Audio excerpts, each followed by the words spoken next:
Older people who can do these 7 everyday things are in great shape. Magandang araw mga ka-senior.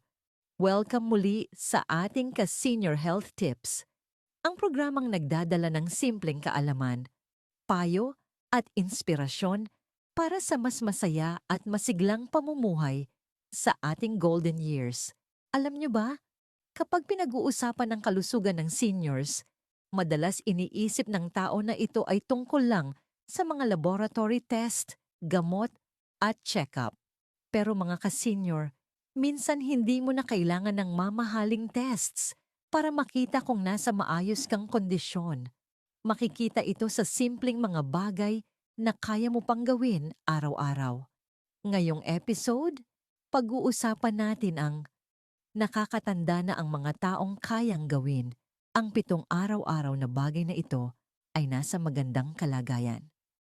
Kung kaya mo pang gawin ang mga ito, malaking palatandaan na malusog, active, at strong ka pa rin kahit senior na. 1. Kayang maglakad ng 20 hanggang 30 minuto nang hindi hingal. Mga ka-senior, naaalala niyo pa ba noong kabataan natin? Halos buong araw tayong naglalaro o naglalakad nang hindi iniisip ang pagod. Ngayon, senior na tayo. Pero kung kaya mo pa ring maglakad ng 20 hanggang 30 minuto nang hindi hinihingal, ibig sabihin ay nasa maayos na kondisyon ang iyong puso, baga, at muscles. Walking is life. Simpleng exercise na libre, walang kailangan na gamit, pero napakalaking tulong para manatiling malusog ang buong katawan. At kung kaya mong gawin ito araw-araw, ibig sabihin ay fit ka pa rin. 2, nakakaakyat ng hagdan nang walang sakit o hirap. Naaalala niyo ba noong kabataan natin, akyat baba lang sa hagdan kahit ilang beses, parang wala lang. Ngayon, kung kaya mo pa ring makaakyat ng hagdan, kahit 2 palapag nang hindi sumasakit ang tuhod o hindi hingal na hingal, malaking tanda ito ng tibay ng iyong joints at muscles. Ang hagdan ay parang natural fitness test. Kung kaya mo pa rin, ibig sabihin ay strong pa ang iyong lower body at balance. At kung nahihirapan, pwede itong maging goal. Dahan-dahan, araw-araw, hanggang mas gumaan.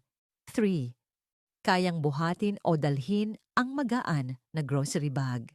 Mga ka-senior, simple lang pero malaking bagay. Kaya mo pa bang buhatin ang magaan na grocery bag mula tindahan hanggang bahay? Kung oo, ibig sabihin ay nasa good condition pa ang iyong muscle strength, lalo na sa braso, balikat at likod. Hindi natin kailangang bumuhat ng mabibigat, pero ang kaya pa ring magbitbit ng groceries ay indikasyon na functional pa ang ating katawan.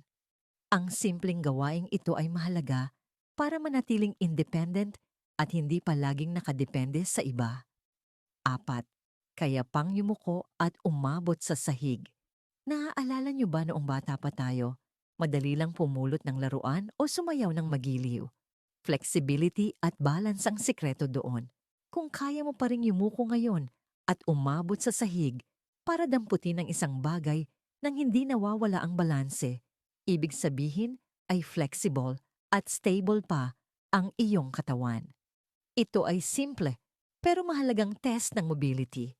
Tandaan, ang flexibility ay susi para iwas injuries at para mas makagalaw ng maayos sa araw-araw. 5, nakakapag-focus at naaalala ang daily routine. Mga ka-senior, hindi lang katawan ang kailangan nating alagaan, kundi pati ang utak. Kung kaya mo pang tandaan ang schedule ng gamot, mga gawain sa bahay, at mga simpleng detalye sa araw-araw, ibig sabihin ay active at sharp pa rin ang iyong memorya. Mahalaga ang mental sharpness para maiwasan ang pagkalito, para makaiwas sa mga aksidente, at para manatiling independent.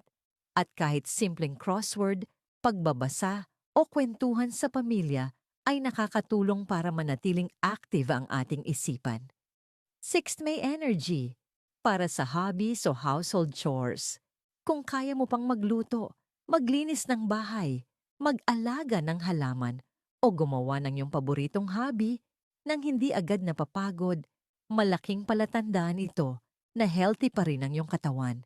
Mga ka-senior, tandaan, ang tunay na lakas ay hindi nasusukat sa pagbubuhat ng mabibigat, kundi sa kaya mong gawin ang mga bagay na nagpapasaya at nagbibigay saysay sa iyo. Kung may energy ka pa para rito, ibig sabihin ay nasa good shape ka pa rin. 7. Kayang makipag-bonding at makisabay sa family at friends. At syempre, ang huling palatandaan ng good health. Kaya mo pa bang makisabay sa tawanan, kwentuhan, o simpleng lakad kasama ang pamilya at mga kaibigan? Kung oo, ibig sabihin hindi lang katawan, kundi pati puso at isipan ay nasa maayos na kalagayan. Mga ka-senior, ang social connections ay napakahalaga. Ang pakikipag-bonding sa mahal sa buhay ay nakakatulong hindi lang sa mood, kundi pati sa ating overall wellness.